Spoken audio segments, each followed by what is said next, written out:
So, ganito po yung paggawa ng butter. Lagyan po natin ng ano lang natin.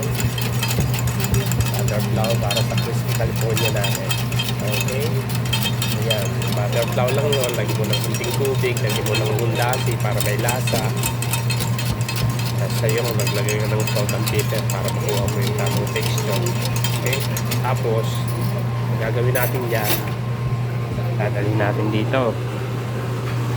Mga katropa. Tapos dito, lalaglag natin yan dyan sa mantika. Kita nyo? Yun po mangyayari dyan. Muusok. Okay? Yan na siya. So, yan magiging ganyan siya. Okay? So, antay lang natin yan hanggang sa maging crispy. Kailangan makuha nyo lang yung tamang texture paggawa ng tanuki. Okay? So, ang ganda niya kasi may nilagyan ko siya ng egg yolk. Okay? So, hahanguin na natin siya. Wow! Diba? Lagyan natin dito. Lagyan natin sa may. Yan.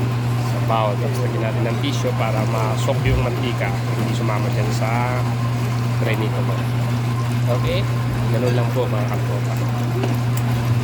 Tapos linisin natin yung mga tira-tira dito na mantika ay yung mga yan, tapon natin dito kasi masyado naman mantika. So, antayin uli natin siya na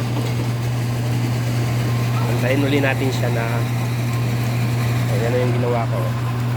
So, pag mainit-init na, lalagay uli natin. Lalagay uli tayo. Okay. Yes, yeah. Dahan-dahan na tabang texture niya. Oh. Hindi siya masyado malapot para mag-crispy siya. Okay. So that's how to make the crispy tanuki butter crispy crunch. Okay.